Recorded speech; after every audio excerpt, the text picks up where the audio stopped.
Gloire au Père, au Fils et au Saint-Esprit, comme il était au commencement, et s'il est maintenant, il en sera toujours de même jusqu'à l'éternité. Amen. Jéhovah, Jésus-Christ, Saint-Michel, ô Dieu vivant, l'Éternel, le Dieu de gloire, Maître de la vie et de la résurrection, nous te disons merci pour la vie que tu nous donnes et pour ces moments que tu nous fais vivre.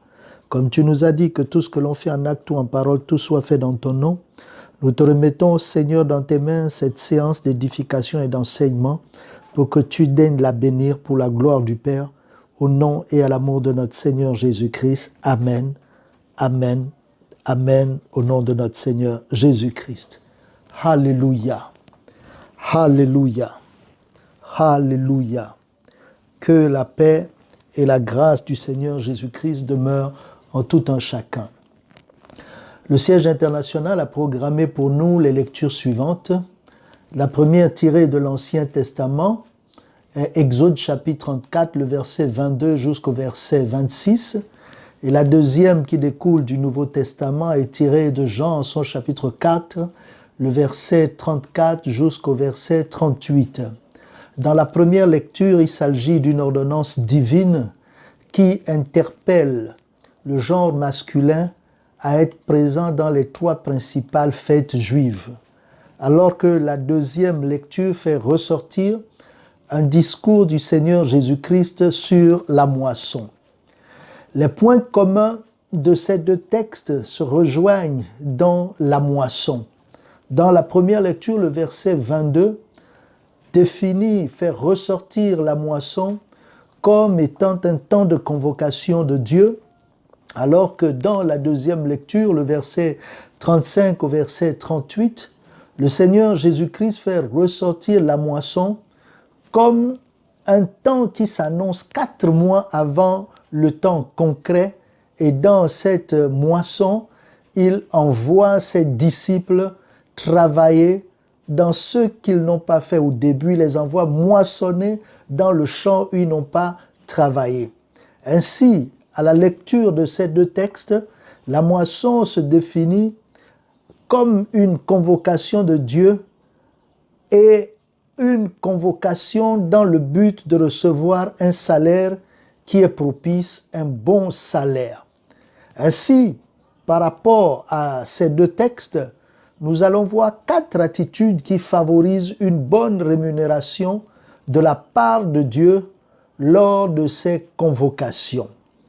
Ainsi, ces 4 attitudes, comme nous le disons, sont tirées de ces deux textes qui ont été programmés par le siège international.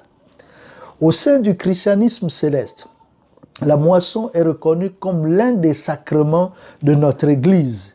Et le Nouveau Testament, en livre de Hébreux chapitre 4, le verset 16, nous a dit « Approchons-nous donc avec assurance du trône de la grâce, afin d'obtenir miséricorde et de trouver grâce pour être secouru dans nos besoins. » C'est la volonté de Dieu que chaque personne vienne obtenir la grâce et la miséricorde de Dieu. Et pour ce faire, nous allons trouver ces 4 attitudes qui permettraient que, au moment des rencontres avec Dieu de ces convocations, nous puissions être bien rémunérés. Quelles sont ces attitudes? La première, qui ressort du verset 23 jusqu'au verset 24, c'est le fait de se présenter de visu devant Dieu. Il s'agit de ne pas être absent à ces saintes convocations. Il s'agira d'être présent à ces convocations-là. C'est ainsi que dans 1 Samuel chapitre 1, le verset 3, le verset 20, le verset 24 au verset 28, nous voyons Elkana et ces femmes qui n'étaient jamais absents à ces convocations dans le lieu de pèlerinage. Et à la suite de leur présence, ils ont été bénis et Dieu a effacé la stérilité qui sévissait dans sa maison. De même, dans le livre de Luc, chapitre 1, le verset 5 jusqu'au verset 28, l'Écriture met en évidence Zacharie, qui n'a pas été absent lors de sa programmation pendant le tour qui lui était accordé par le sort. Et Dieu, du fait qu'il était présent de visu, a effacé de sa vie aussi la stérilité qui dominait et sa femme Élisabeth a été conçue. Conçue parce qu'il n'était pas absent. Conçue parce que le mari était présent devant Dieu et l'archange Gabriel a agi en sa faveur. Ésaïe chapitre 50 au verset 2 nous montre que lorsqu'on est absent devant aux saintes convocations de Dieu, Dieu se pose tant de questions sur l'homme, sur l'incrédulité qui sévit dans son âme. C'est pourquoi il nous appartient, selon que nous a donné Saint Paul dans 1 Corinthiens 15, le verset 34, comme conseil, il nous demande de revenir à nous-mêmes. Revenons à nous-mêmes. Si nous connaissons toutes ces choses-là et nous sommes négligents, pour être bénis, l'Écriture nous a dit dans 2 Chronique chapitre 29, le verset 11, cessez d'être négligents. Tous nous voulons être bénis. Que Dieu nous bénisse en nous donnant la force d'être toujours présents à ces saintes convocations. Deuxième attitude, nous la trouvons dans le verset 26, c'est le fait de savoir se présenter devant Dieu avec les prémices.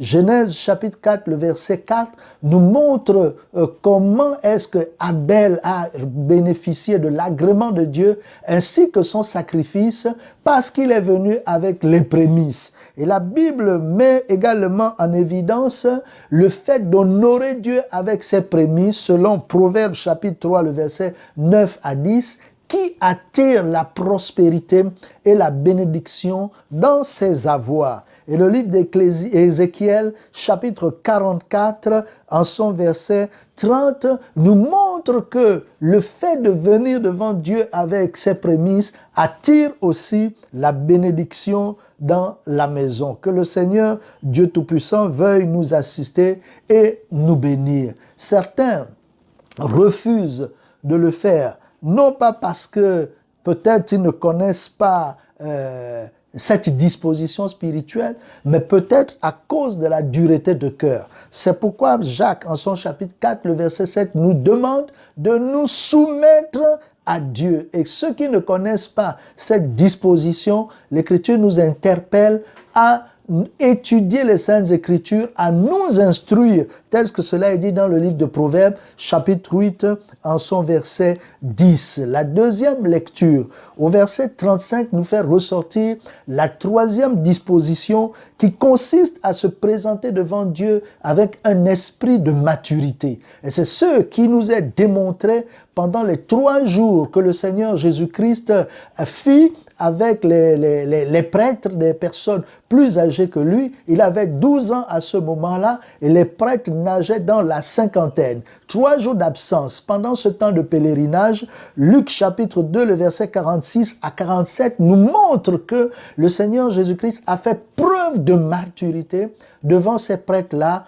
à l'écoute des questions qu'il posait et des réponses qu'il donnait aux questions qui lui étaient posées. Alors, notre Seigneur Jésus-Christ a eu l'approbation des grands maîtres de son époque. Le livre d'Apocalypse, en son chapitre 14, le verset 15 au verset 18, montre que lorsque le fruit est mûr, lorsque nous avons des signes de maturité, les cieux s'ouvrent à notre égard. Que le Seigneur, Dieu Tout-Puissant, veuille nous bénir et nous assister. Ceux qui ne sont pas l'objet d'une certaine maturité n'ont pas respecté tous les détails qui contribuent à la croissance de l'homme. Le premier détail, comme nous le voyons, en ce qui concerne l'être humain, il s'agira de se nourrir du lait qui conduit à la croissance. Et 1 Pierre chapitre 2, en son verset 2, nous parle du lait spirituel qui contribuera à la croissance spirituelle de l'individu. Croissez donc pour que vous soyez aptes à cette bénédiction. Que Dieu nous bénisse au nom de Jésus-Christ. Amen. Quatrième disposition qui ressort du verset 38 de la deuxième lecture nous parle de nous présenter devant Dieu en état de soumission. C'est ce qui est arrivé au Seigneur Jésus-Christ qui, le jour de sa crucifixion, a refusé qu'il en soit fait selon sa volonté, mais selon la volonté de Dieu, parce qu'il a voulu se présenter devant Dieu en état de soumission, comme nous le voyons dans Matthieu chapitre 26, le verset 39, et Hébreux 5, verset 7 nous a dit qu'il a eu pour bénéfice l'exaucement quant à sa piété, et Philippiens 2, verset 8 à 11 nous a dit qu'il a eu le bénéfice d'un nom qui est au-dessus de tout nom et devant lequel tout genou fléchira dans les cieux, sur la terre et en dessous de la terre. Que Dieu veuille nous bénir. Et nous voyons aussi Marie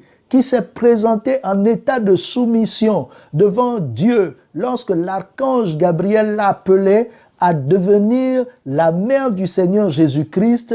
Elle a eu pour récompense le fait que toutes les générations l'appelleraient bienheureuse, diront bienheureuse d'elle, tel que nous le voyons dans Luc chapitre 1, le verset 38 et le verset 48, que Dieu nous assiste et nous bénisse. Beaucoup ne savent pas discerner ce qu'est la volonté de Dieu, c'est pourquoi ils ne se soumettent pas. L'Écriture nous dit donc dans le livre de Romains chapitre 12 de refuser de se conformer au siècle présent pour pouvoir cultiver le caractère du discernement qui permettrait de distinguer ce qu'est la volonté de Dieu et ce qui n'est pas la volonté de Dieu. Que le Seigneur Dieu Tout-Puissant nous assiste, nous bénisse. Frères et sœurs en Christ, pendant cet enseignement, ces minutes qui nous sont données, nous avons vu 4 attitudes qui favorisent une bonne rémunération de la part de Dieu lors de ces convocations. Lorsqu'on s'approche de Dieu, on vient pour obéir à son ordonnance et pour recevoir une récompense. Et nous avons vu les 4 attitudes qui pourraient nous être d'une grande faveur. Quelles sont ces attitudes qui nous sont révélées dans ces textes? Nous avons vu le fait de se présenter de visu, soi-même, ne pas être absent, ne pas envoyer quelqu'un qui nous représente, être nous-mêmes présents. Nous avons vu le fait de se présenter devant Dieu avec les prémices. Nous avons vu le fait de se présenter devant Dieu avec un esprit de maturité. Nous avons vu le fait de se présenter devant Dieu en état de soumission. C'est ce que nous ferons, si Dieu le veut, pour la gloire du Père, au nom de Jésus-Christ. Amen. Je vais prier pour vous. Gloire au Père, au Fils et au Saint-Esprit, comme il était au commencement et s'il est maintenant. Il en sera toujours de même jusqu'à l'éternité. Amen. Jéhovah, Jésus-Christ, Saint-Michel, ô Dieu vivant, l'Éternel, le Dieu de gloire, c'est au nom de Jésus-Christ que nous te remercions pour ces moments que tu nous as fait vivre. Aussi, nous venons trouver refuge auprès de toi et te prions de te souvenir de ton alliance contractée au moyen de ton sang mêlé d'eau et l'alliance également contractée au moyen de ta croix, pour que tu daignes envoyer la plus insondable des forces du Saint-Esprit, pour que celle-ci soit active dans la conscience, dans l'âme, dans l'esprit de tes enfants, pour les ramener des chemins tortueux au chemin droit et les conduire dans tes voies justes pour la gloire du Père, au nom de Jésus-Christ. Amen, amen, amen, au nom de notre Seigneur Jésus-Christ.